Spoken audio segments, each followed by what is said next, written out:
Da-di-da.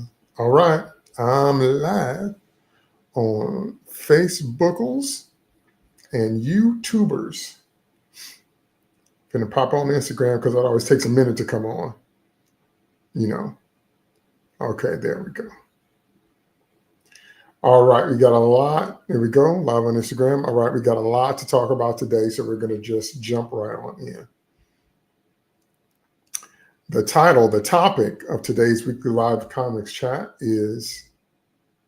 But before I tell you that, let me say to those, if this is your first time seeing me, first time watching one of my videos, I come on every week and I do a weekly comics chat about the things in comic book world, superhero world that caught my attention for the week. Now, I'm also a writer, so yes, I do have my own comics. So I'm just not out here talking about what I don't like. I'm actually making my own content, so you know that.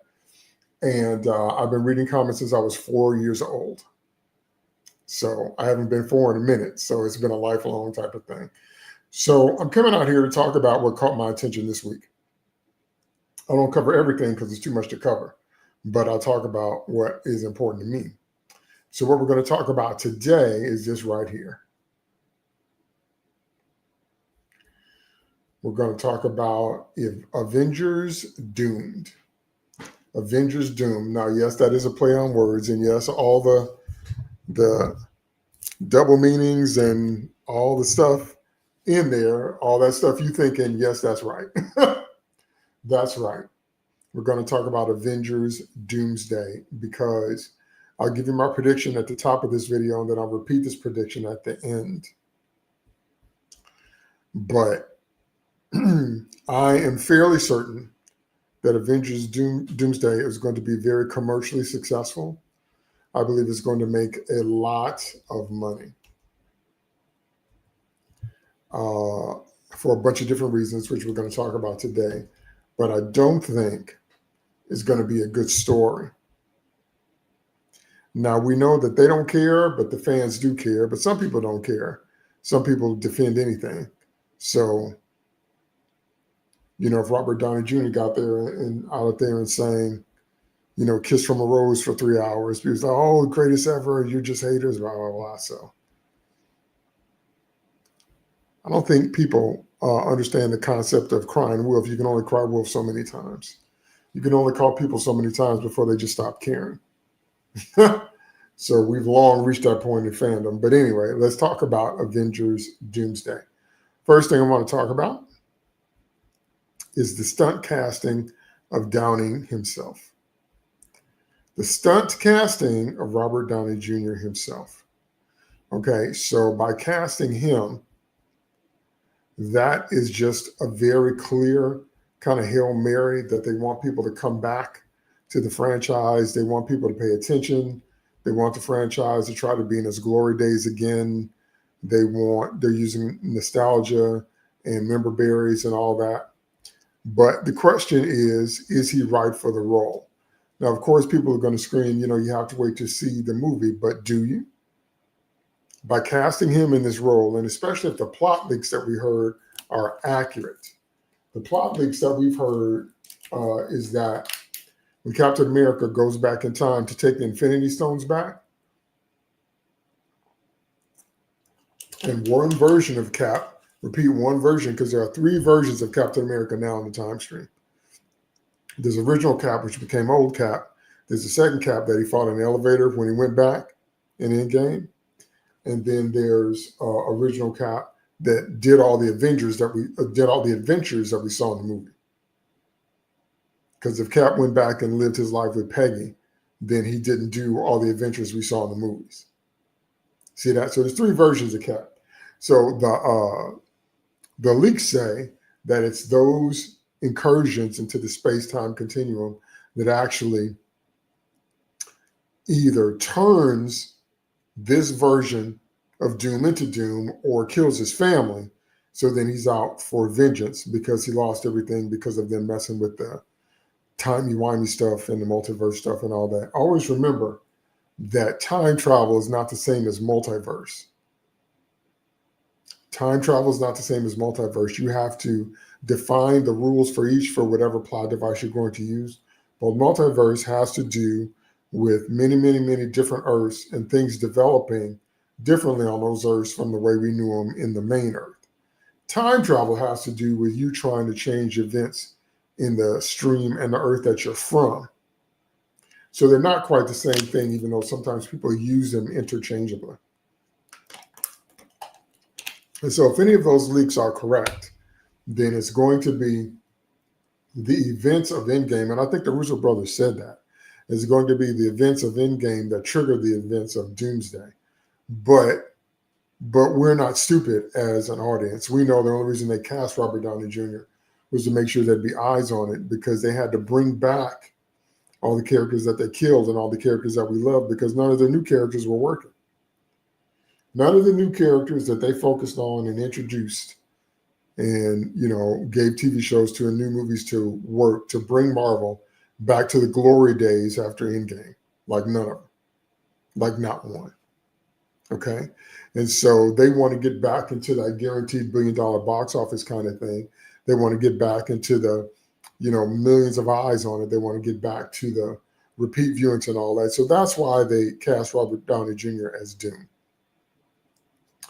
To me, and to a lot of other people, they should have cast Mads Mikkelsen as Dr. Doom. He is the perfect Victor Von Doom. Okay? Now, I know I'm not the only one that says that, and I'm not the only one that's posted that on social media, but it's true. It's a very common fan cast, but I'm saying it's legit. That more, I'm trying to pull up a picture. That man was born to play Victor Von Doom. Okay, here, let me pull up this picture, and you will see exactly what I mean.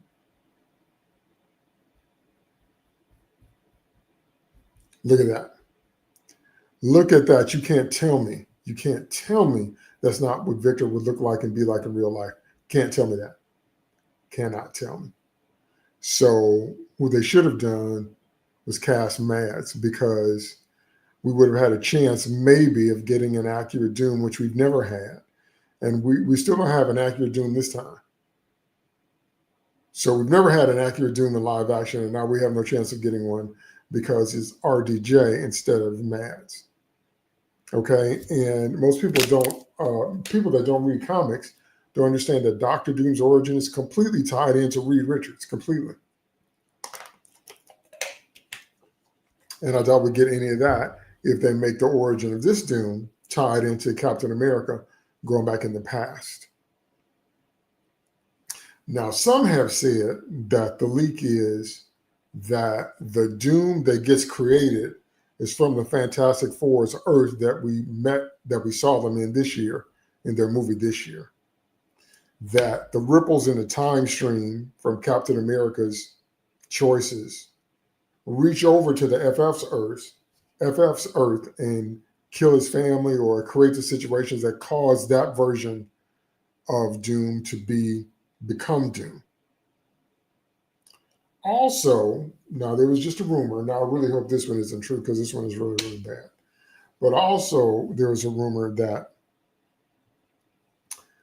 this guy, Tony Doom, was always Dr. Doom, and there was some type of time incursion that made him forget who he was.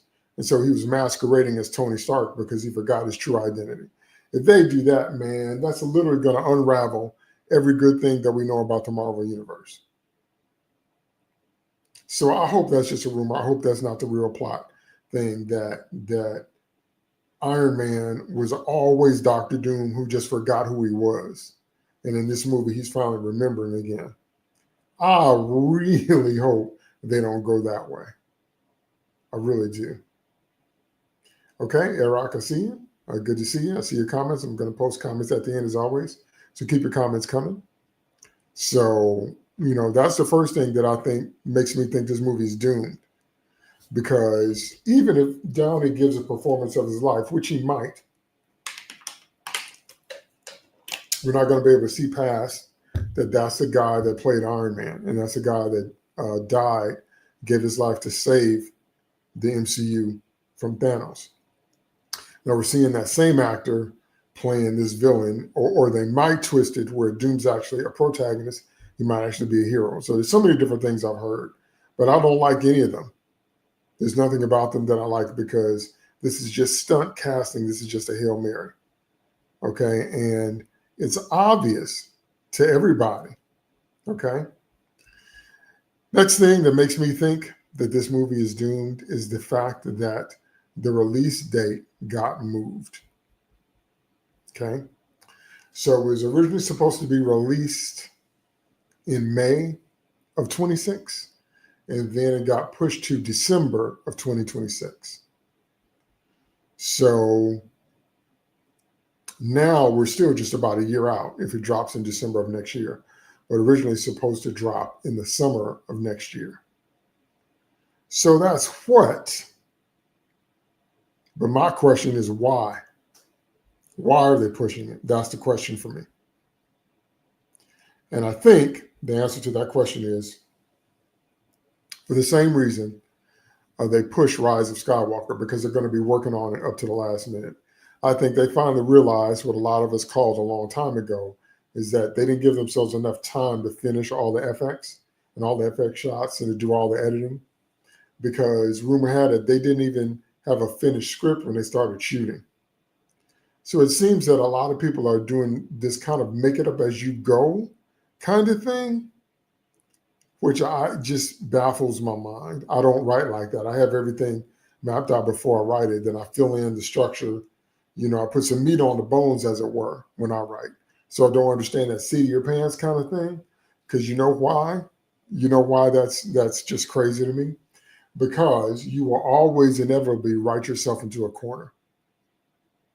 If you haven't thought through and mapped out the stages of your story, what's going to happen is you're going to write yourself into a corner. You're going to realize you've written a situation and some scenarios that your characters don't have a way out of. And then when you do that, you know what you have to do? You have to do what we call a comic booky ending, which means you got to make up some stuff that bends all rules of physics, space, time. It's just out of nowhere. It's just unexplainable. But ta-da, we saved the day. That's a comic booky ending. So that's fine for Silver Age stuff, and that's fine for children's stuff. But if you want more sophisticated stuff, you're going to write yourself into a corner every time. So there's that. But also, like I said, I don't think they accounted for, which is strange. I don't think they accounted for all of the time they were going to need to get the special effects right. But then again, they didn't account for the time they were going to need to shoot the script. So when Alan Cummings was on set, he said he didn't see a finished script until he was almost done. His words were, I did eventually see a script.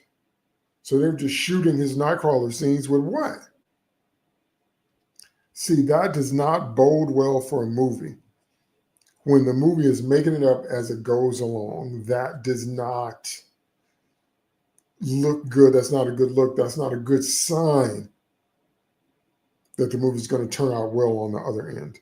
So I think the release dates were pushed because they're going to need way more time. And I think like Rise of Skywalker, they're going to be working on it all up until the last minute. Because Rise of Skywalker, man, they were working on that until like literally the day it dropped. I think the same thing is going to happen here. I'm sad to say. That's the number 2 reason why I think it's doomed. Okay, here comes the next reason. Next reason I think this movie is doomed is because it's just too many characters in it. I don't know any other way to say that. It's just too many characters in it. And why is that important? I'll tell you why that's important. Because when you stuff your movie full of characters like that, that means that most of them have to be reduced to glorified cameos.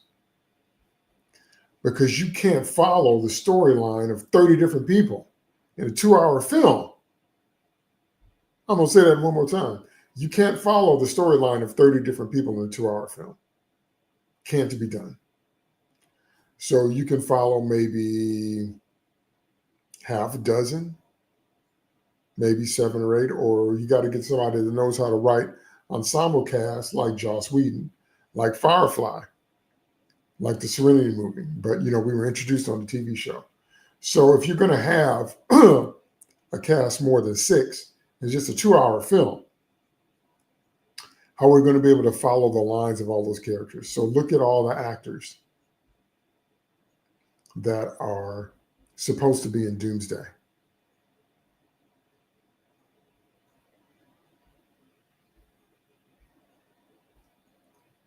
By the way, a lot of people don't like Yelena. I like Yelena a lot. I'm one of the few I really do like her. I know a lot of people don't like her, but I do like her a lot. I know she's got a funny accent, but I don't care. Don't like USA Agent, but we're supposed to hate him. Don't like Namor. Don't get me started.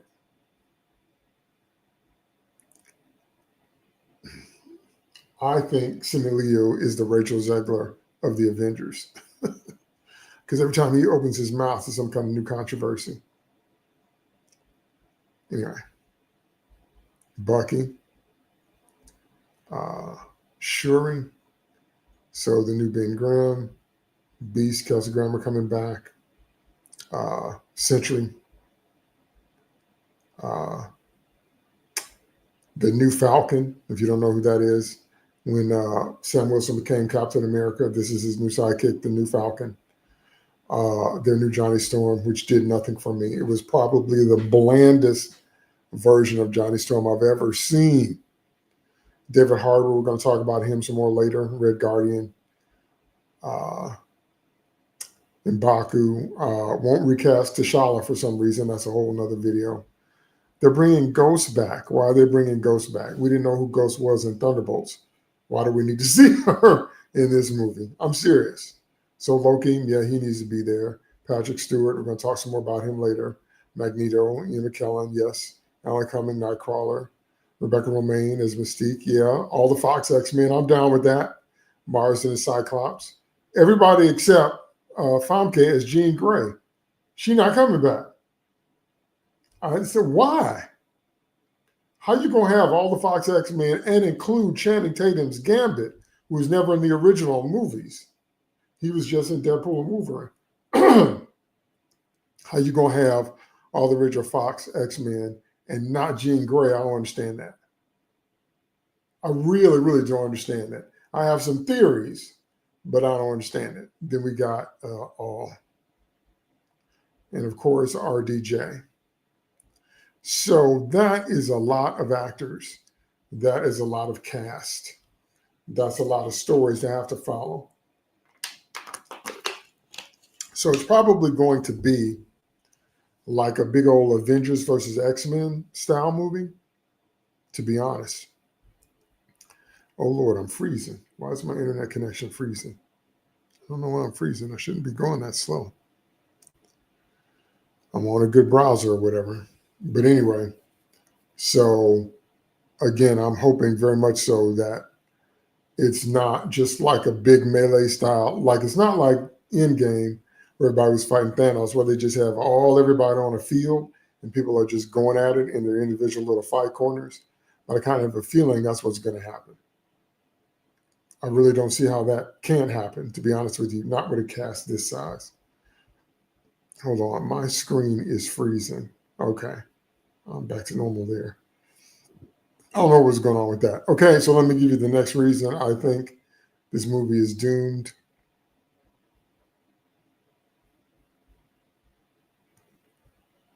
And it's this one right here.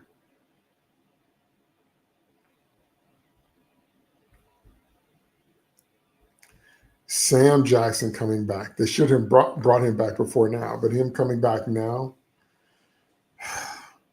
I think his character has been too destroyed. Now, I know I'm the only one that watched Secret Invasion. Nobody watched Secret Invasion. And don't waste your time. It's really, really bad. Okay, it's really, really bad. But they finished the destruction of his character in Secret Invasion.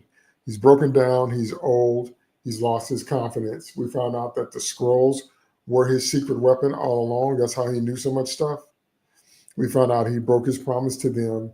We found out he'd rather live with his Skrull wife and be off Earth.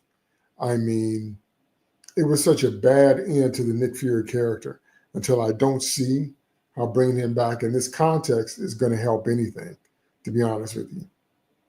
Because they destroyed him. I mean, they destroyed him. I mean, Secret Invasion completely destroyed the Nick Fury character. So I don't.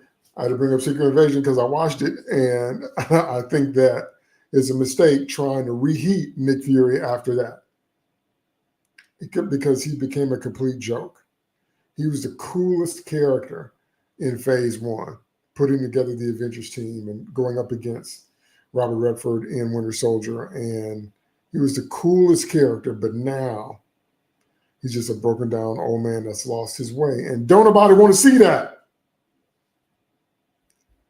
Next up, this is the second biggest travesty of Secret Invasion, and that is the death of Maria Hill. Spoiler alert if you didn't watch it, but I doubt that you watched it anyway. So yeah, Maria Hill, they killed her in the first episode. I kid you not. The first episode, they killed her. And they do it in a very, very bad way. Another Skrull is masquerading as Fury, and sneaks up on her and takes her out, and blah, blah, blah. And she didn't believe it, and we didn't believe it. We thought it was a dream sequence. And now I normally don't jump on the she deserved better train, but this time I'm going to with this character, because Kobe Smulders and Maria Hill literally deserve better than to go out like this. She was being set up to be the next director of S.H.I.E.L.D., whatever version of S.H.I.E.L.D. that ended up being, because they already established S.W.O.R.D. in the Agents of S.H.I.E.L.D. TV show. So we know the S.H.I.E.L.D. that Fury was in charge of broke up because it was infiltrated by Hydra, but I thought they were going to resurrect S.H.I.E.L.D., and when they did, they were going to put Agent Maria Hill in charge. I mean, she was set up perfectly for that. And then they kill her unceremoniously, and there was no good story reason. Maybe shock value, but the story is so poor it doesn't matter. So Maria Hill literally dies for nothing. So bringing Fury back is a mistake. Not bringing Maria Hill back is a mistake. And she's going to be conspicuous in her absence in this movie. Okay, let me keep going. Now, I've talked about this before on Twitter, but this is something that just gets on my nerves. And all men aren't like this. So I just want to go on record as saying that all men are not cuckolds. And all men don't like seeing that in their male heroes. Okay? Having said that, who for sure are they going to cuckold in this movie? Who for sure? And the answer to that question is Reed Richards. Now, if you know anything about the original What If run, I'm not talking about the show on Disney Plus, and I'm not talking about the later comics. I'm talking about the original, way back in the day, What If run. The first story they ever did was, what if Spider-Man joined the Fantastic Four? The way that story ends is that Sue leaves the team because she tells Reed, you don't really need me anymore because Spider-Man is here, and she goes with Namor. The last couple of pages are this big choice Sue has to make between staying with Reed or going with Namor, and in this issue, she picks Namor. And it just breaks Reed's heart, and it broke our hearts too. I mean, it was good that it was, a what if alternate universe, Elseworlds in DC, but it was good that it was that, but it was still heartbreaking because she's still thinking about him and she still loved him. So Sue had to go through this process where she gets turned into a water breather. So she couldn't breathe air anymore. So she could breathe underwater with Namor. So it's really something. It's really, really something. That's why I thought What If was going to be about those stories, but What If was just about the MCU. But anyway, Reed Richards is going to get cuckolded in this movie. Count on it. And by the way, if you didn't know, let me show you also this picture, that there's another comic in which They have to go back to Atlantis and save Namor. And Sue had given him a baby. So there he is, a blonde-haired, blue-eyed, wings on the ankles baby. What is my point in saying all this? My point in saying all this is that they love to cuckold Reed Richards. They love to cuckold Reed Richards. Okay? And this whole thing with Namor Sue is not the only thing. Did you know that there were some Elseworld stories where Dr. Doom married Sue? Did you know that? I don't know if you knew that or not, but yeah, that's true. So, for example, in Secret Wars 2015, Doom, when he had godlike powers, he pulled a version of Sue Storm from a different Earth, and she gave birth to his children, but he still named them Franklin and Valeria. Okay, there's another alternate Earth where Reed Richards died and Victor Von Doom married Sue. They were also pregnant, expecting. And then Sue married a Doom in Fantastic Four number 27, but it was actually Reed trapped in Doom's armor. But anyway, they love to do this. They love to do this. They love to do this. They love to do it. They love to do it. They love to do this. Now, I don't know why they do. And like I said, all men aren't fans of this kind of thing, but they're going to cuckold Reed Richards in Avengers Doomsday. I guarantee it. They're not going to have the relationship between Doom and Reed like it's supposed to be. So they're going to make the relationship between Doom and Cap, most likely. But if they do anything with Reed Richards, guarantee you it's going to be humiliating him, belittling him, and cuckolding him once again. That's another reason why I think Avengers Doomsday is doomed. Now, this next one, this next story I got to pull up, this is taking some twists and some turns. Now, I'm sure you heard this week that Millie Bobby Brown filed some charges against David Harbour, saying that he was bullying her on set. Now, she didn't say sexual harassment. She said bullying, pages and pages of accusations, where she basically said that he was mean to her and a whole bunch of different stuff on the set. And they were just, it was just a bunch of inflammatory stuff. We didn't get to see the filing. We just heard about there being pages and pages. And that was a big thing earlier this week. Okay, I want you to think about this right here. I saw a story today that said this whole thing was a hoax. This whole thing was a setup that they did to get more eyes on the last season of Stranger Things. They said that MBB and Harbour were laughing and joking at the premiere and hanging out. It didn't seem like there was any animosity or tension between them. So this whole thing was done just to get more eyes on the last season of Stranger Things, but it wasn't real. It wasn't real. Now, when I was doing my research to prep for this video, one of the things I was thinking about was how, once you get that kind of accusation on your name, there's a real stigma. I miss the days where we actually had our Bill of Rights. We actually had our rights in America, because in America, you're supposed to have a right to a fair and a speedy trial. You're supposed to have a right to mount a defense, and you're supposed to have a right to face your accusers. Okay, social media took all of that away. Social media took all of that away. All of that's gone now. And now people just make social media posts and they get you canceled. Okay, that happened to Chris Hardwick.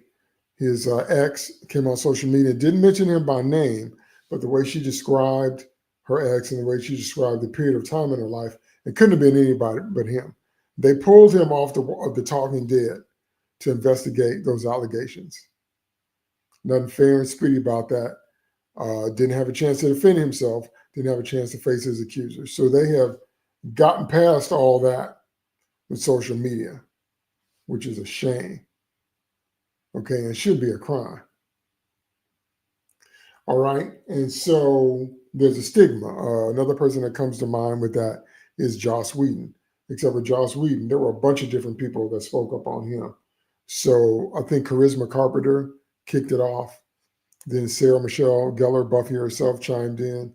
And then Michelle Trachtenberg, before she passed, I think she just passed over this year, she chimed in and said they had a thing where Whedon was not allowed to be alone in a room with her. And she was still a minor on set. And that's just, oh. So when you have people leveling those kinds of accusations against you and you have those stories corroborated, I noticed, however, that it was just a Buffy Angel crowd. I don't think anybody from Firefly had anything bad to say about Whedon. So I found that interesting. But anyway, Whedon got canceled after all that, and he's never resurfaced. Now, if he's going to come back, he's going to have to come back under a pen name or something, because I don't think he's going to be able to get a career back. So my point is when you say things about that, say things like that about people, it carries a stigma. But this might be a complete hoax because there's no corroborations. They were laughing and joking at the premiere, and nobody's seen the actual filing. So this whole thing could be a prank they pull to make people to get eyes on Stranger Things. But what I was also looking at when I was doing my research for this video was I said the time we live in now means this thing right here. It means that everybody has to keep their nose clean before a movie drops. That's the time we live in now. Everybody has to keep their nose clean before a movie drops, or else you're going to Rachel Zegler yourself. You're going to Zeglered. You're going to get Zeglered. You're going to say stuff, and you're going to be putting your foot in your mouth, and they're going to give you baiting questions, rage bait questions, to try to get you to talk about your political positions. Now, most of what Rachel Zegler did, she did to herself, for sure. But I'm saying we live in such a time to where it doesn't take but, one bad word, story, or one bad word, or one bad sentence, or just a catchphrase from an actor and torpedoes the PR for the whole movie. Okay? While I was doing my research for this video, guess what I found? Guess what I found? I found this right here. Found out that Jeremy Renner is accused of sending explicit photos and threatening to call ICE on a female director. Is in the hot seat is filmmaker Yi Zhu. I don't know if I'm saying her name right. Apologies if I'm mispronouncing that. Yi Zhu accuses the actor of sending explicit photos, going on drunken rants, threatening to call ICE after their relationship professional partnership fell apart. So let's get this straight. They hooked up at some point, then they broke up for whatever reason, and then according to her, Renner started sending explicit photos and said that he was going to call ICE on her, accusing her of being an illegal immigrant or whatever. So Chinese filmmaker Yi Zhu posted a series of allegations on Instagram. See what I'm saying about social media? About how now it's trying to make people guilty until proven more guilty, but just the men. Just men are guilty until proven more guilty. But there's no way to defend yourself, or you don't have a chance to face your accusers. You're not getting a fair and speedy trial. You're being, tried in the court of public opinion. So Renner pursued her with unsolicited intimate photographs, porn videos. Renner contacted her, was in her DMs. Then they hooked up. So why are you trying to bash him if you hooked up with him? He did this and he did this and he did this nasty stuff. Yeah, but you got with him then, didn't you? So That's lame. That's lame to try to shame someone for the approach they used to get with you, and it worked, and you got with them anyway. But anyway, so they hooked up, and she invited Rena to work on two of her projects, Chronicles of Disney and an animated film. So she said she provided screenshots for all that. There's the Instagram post. So ah ah I don't know what to say. Let me actually pull this post up, see if it's still up, because I don't know what to say about all this.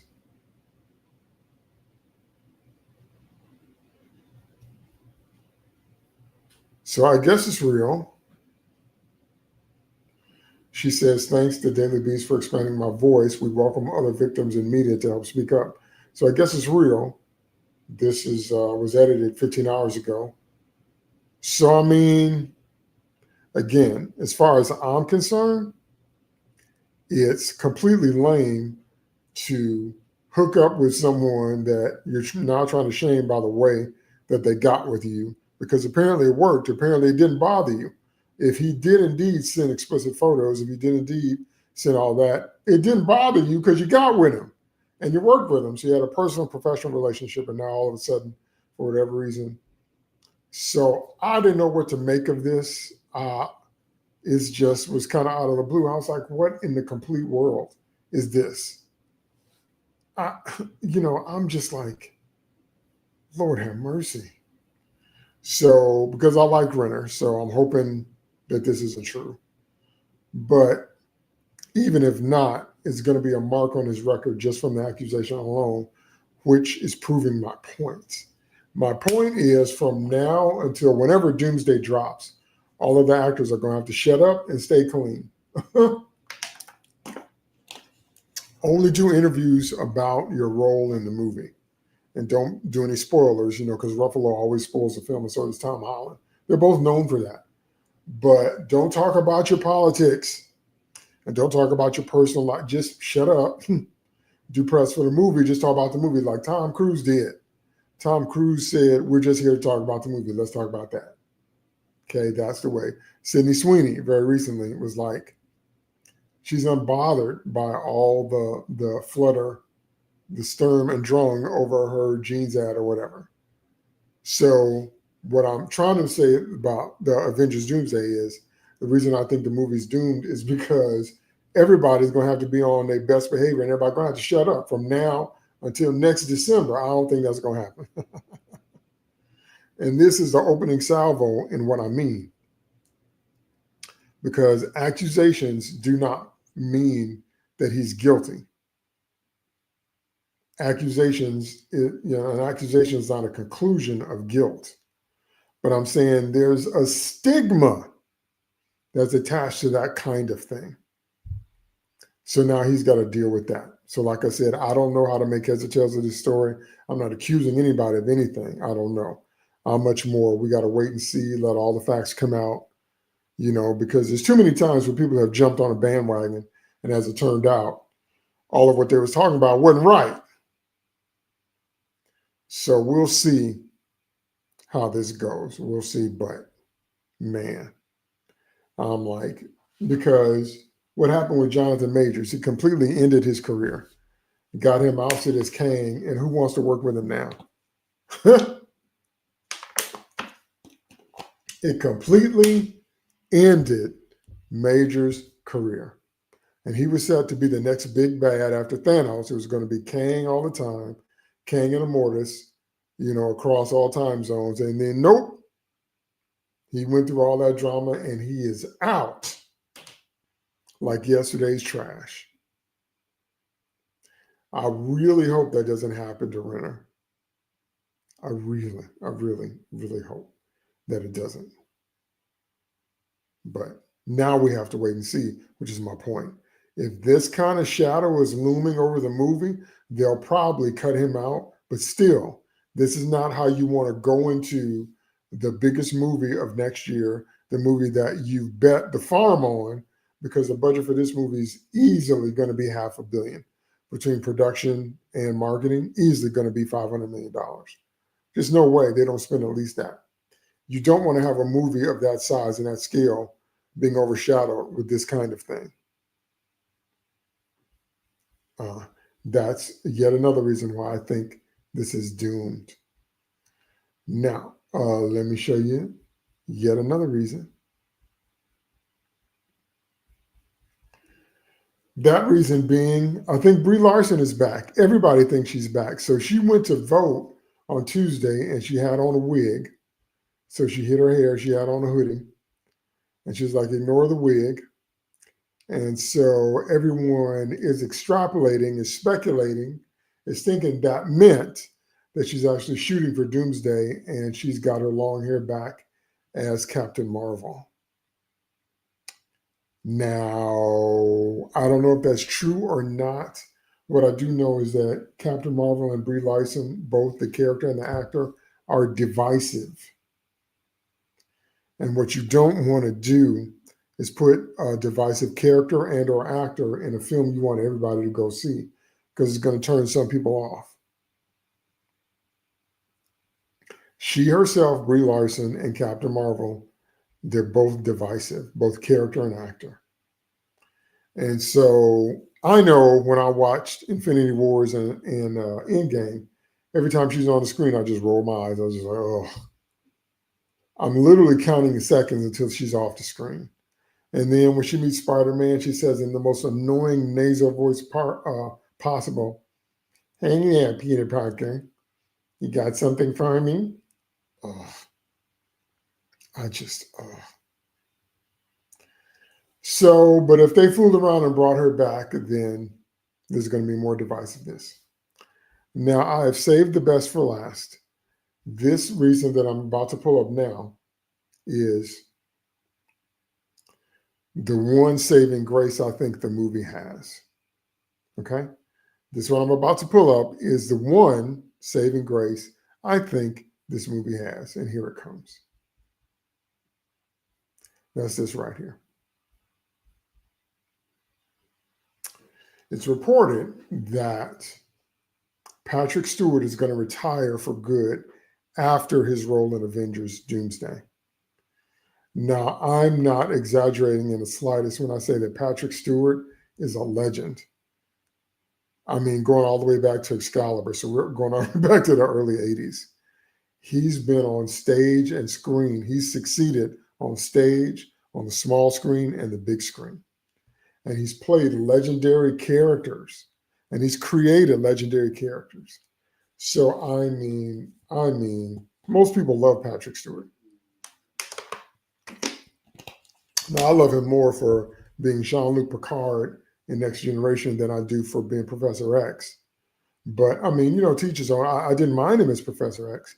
The only downside to that portrayal is that he done died 3, 4, 5 times on screen already. So do you have to watch him die again in this movie? Because every time he shows up now, he dies. He died in X-Men 3, and he died in Multiverse of Madness. And do we have to keep watching him die, really? And he died in Logan, and really? But that being aside, now, this is the one actor that will make people come see this movie. If this is the last time we get to see this man in action, some people are going to come just for that. Because again, what a storied career. What an incredible career. And he's a living legend.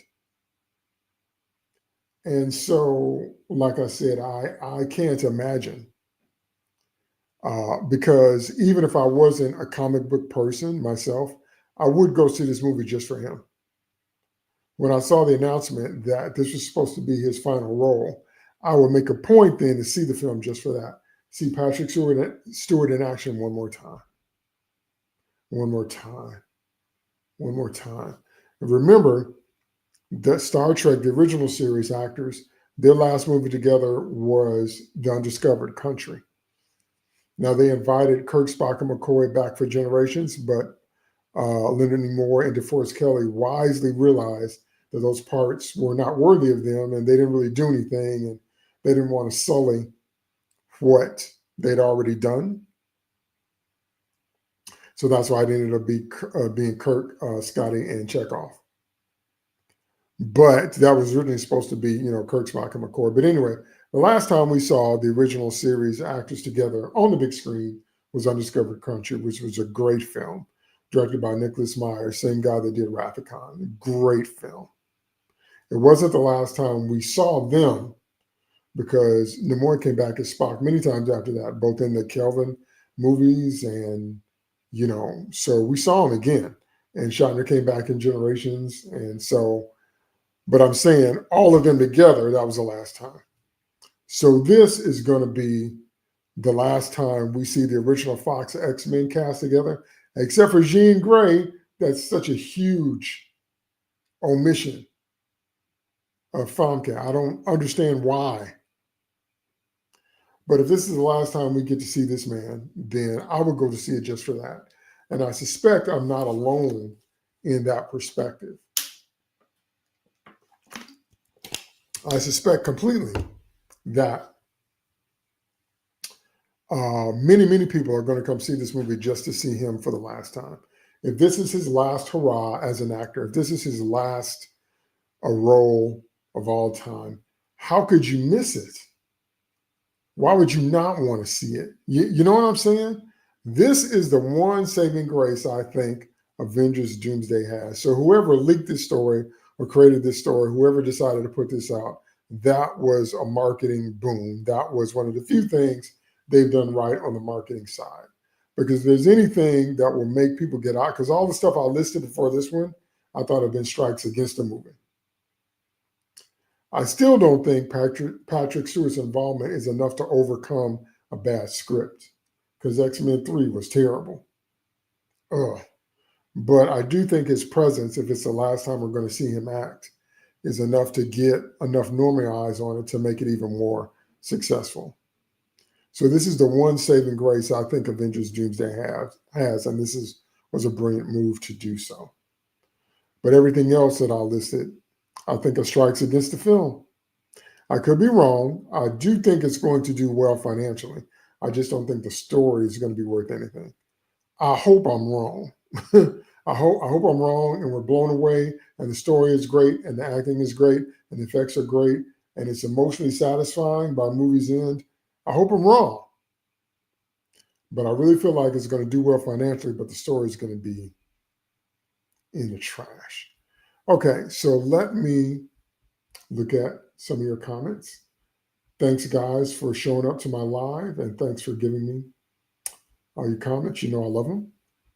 Hope the masquerading angle is false. Let's talk about earlier in the video when I said one of the rumors out there is that that Tony Stark, Robert Downey Jr., so I called him Howard Downey after his father, Howard Stark. Robert Downey Jr.'s character was actually always doomed, and he went through some type of time disturbance and thought he was Iron Man, thought he was Tony Stark, which would mean that the Tony Stark we met way back in the beginning of the MCU was actually Dr. Doom with amnesia. I really hope that ain't true. That's gonna unravel the entire thread of the MCU if they do that. If they do that and they say that Iron Man was never actually Iron Man, that's a huge mistake. So I agree with Iraq. I hope that masquerading angle is completely false. I really do. These movies need to be 3+ hours. There should be a series on Disney to flesh out the story.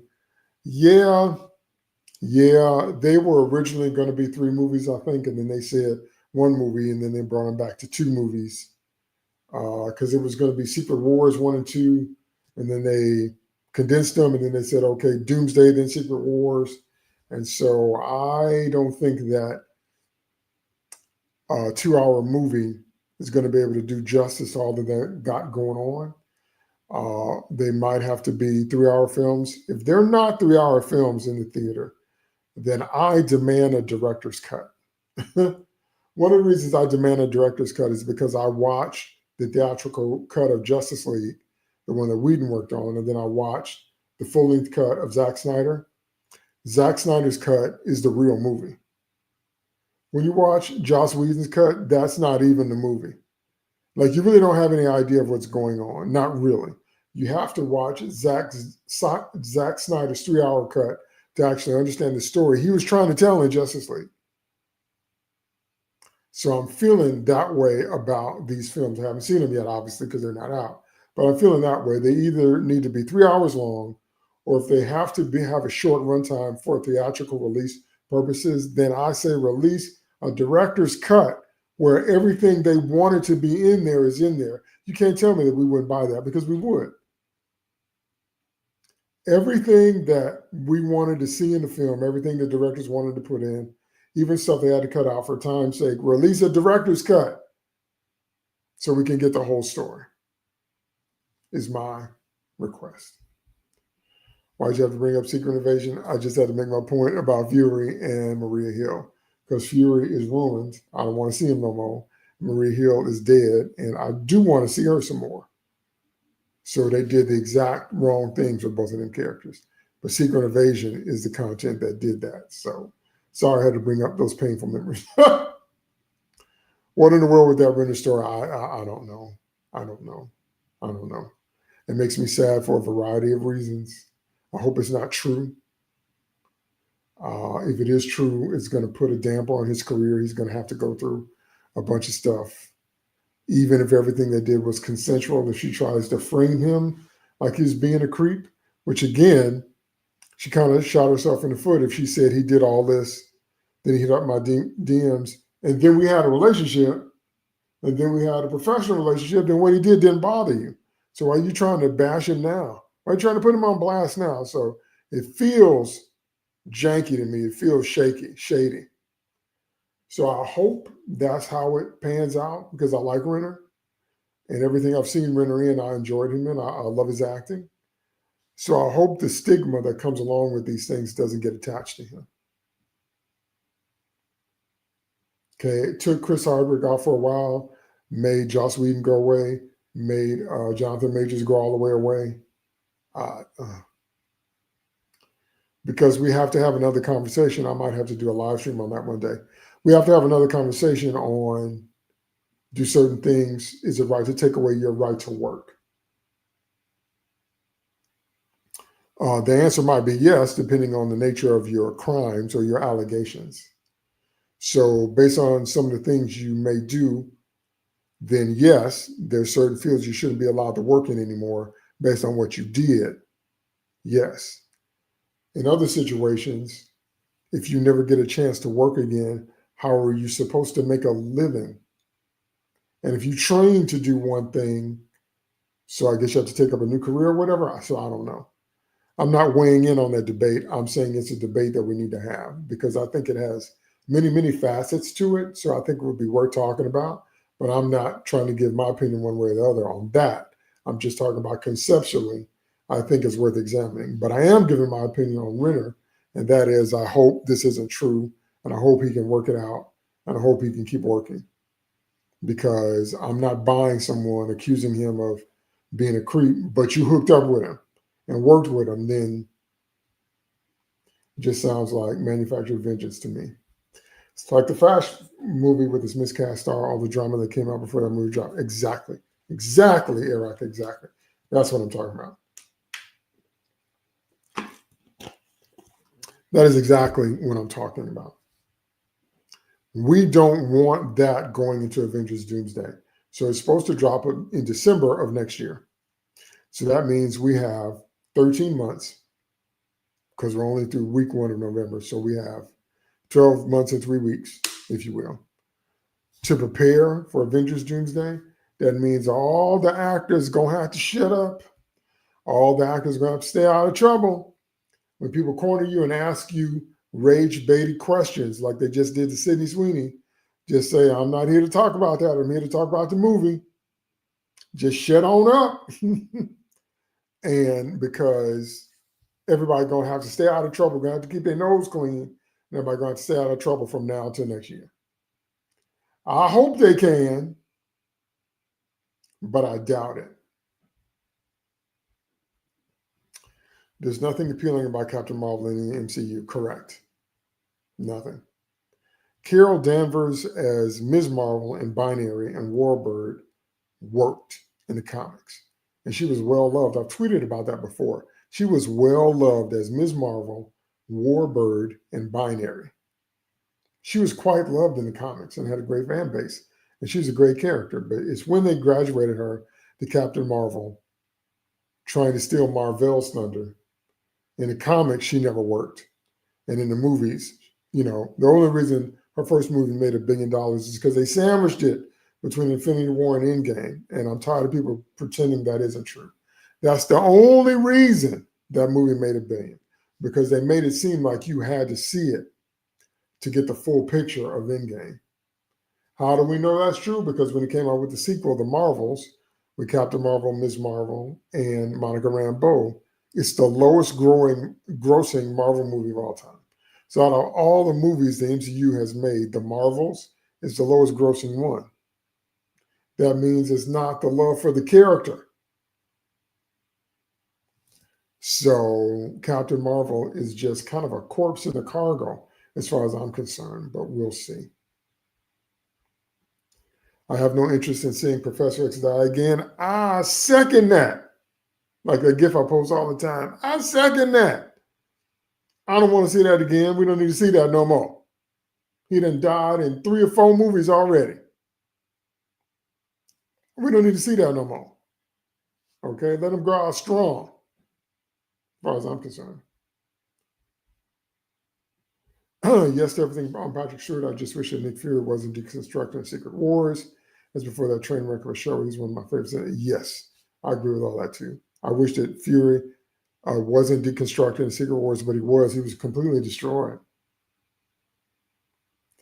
So much so until it makes you wonder why he ever put the Avengers together. He seems to be more focused on proving to his Skrull wife that he's with her than he is anything else. So it made you wonder why we got all those Avengers in the first place. That's how badly Secret Invasion, that's how badly they destroyed Nick Fury. I mean, it's awful. It's awful. They destroyed him. Okay? So, Disney sucks a series. They should never make a Marvel live action series again. Well, one thing we can all agree on, they certainly don't have a good track record. They had the most momentum going into WandaVision. And WandaVision ended so badly. I have never rewatched it. I covered it, with my crew for United Capes Podcast Network for Comic Crusaders. I covered WandaVision. We covered WandaVision. We watched all the episodes. I have never rewatched WandaVision. Never. Okay? I just have no interest in seeing it again. And that's a bad sign. Because there's so many old school shows that I rewatch all the time. Never have I rewatched WandaVision. And everything from there was just downhill. So they certainly don't have a good track record of series. The real thing sounds like personal drama. It does. Because again, trying to put somebody on blast after you've already hooked up with them and worked with them is not going to make them look bad. It's going to make you look stupid. Are you bitter? Are you jealous that your boyfriend dumped you? Excuse me. Sometimes people do that because they didn't get the relationship that they wanted. Sometimes people hook up with movie stars and it's a career move to boost their profile. Don't even try to pretend that that's not true. Don't even try to pretend that some people don't hook up with movie stars because they're hoping to boost their profile, their exposure, their career opportunities. Don't tell me that happens all the time. It sounds like, with what she's saying, it sounds like that's what this is. That she hooked up with Renner and maybe didn't get the career boost out of it that she wanted. So now she's trying to destroy him. That's petty. Allegedly. So everything I'm saying is alleged. So allegedly. So we have to see how it plays out. Thought Secret Invasion was going to be like Body Snatchers in the MCU. I was disappointed. Well, Secret Invasion, like the original Body Snatchers movie, and Secret Invasion originally was the original heroes coming back after the Skrulls had secretly replaced them. And so that's not what that TV show was about at all. Secret Invasion was about Fury breaking his promise to the Skrull race of finding them a new home. Nick Fury and Captain Marvel promised the Skrulls that they would, if they came to Earth and they worked for them, that they would find them a new homeworld to relocate to and be happy. They didn't. So Secret Invasion was about the Skrulls taking revenge on that broken promise. It wasn't about what the comic Secret Invasion was about at all, in the slightest. Okay. How do you redeem Wanda after WandaVision and Multiverse of Madness? You can't, but they're just going to wave it away. There's no redeeming of Wanda after she done tore through different multiverses and killed everything and everybody in her path to get to a bunch of fake kids that didn't exist, and nobody beat her. She beat herself. So you can't bring her back. There's too many point and no return decisions. You can't bring Wanda back after all that. But they're going to try. I guarantee you they're going to try. They're going to paint her. She's probably going to be some kind of pariah, but they're going to paint her in some type of positive light in Doomsday. She might save the day. So I don't know. They ruin Skrulls by turning them into good guys. True. We're watching X-Men 1 and 2 and seeing how clever they use Mystique just makes Secret Invasion seem like such a waste. Yes. Yes. The Skrulls became literally immigrants. Immigrants waiting on a promise from Fury and Carol Danvers to find them a permanent home. They convinced them to work undercover as a covert force, which is how Fury got all his intelligence for S.H.I.E.L.D. But Fury and Carol Danvers didn't hold true to their part of the deal. They didn't hold up their end of the deal. So Secret Invasion was about the Skrulls getting mad at that and turning back on Fury in particular. And it was executed poorly. Executed really, really poorly. So yeah, so like I said, everything I talked about in this video was why I think Doomsday is doomed. But the one redeeming quality is Patrick Stewart's final performance. I think that'll be a good saving grace of the movie. Okay? All right, that's it for me this week. Thanks everybody that watched me live. Don't forget, I got comic books out there. My link is in my Twitter, and I'll put the link below. I think it is in my chat box on the YouTube. Go buy my comics. I'm launching another comic called The Z Normals. I'm going to need your help putting that over. You know I love to write. You know I love comic books. You know I love superheroes. And so I'm doing my part to put some indie stuff out there. So I need my folks to support me. So I really appreciate that. And I will be back next week for my next weekly live comics chat. DT2 Comics Chat out.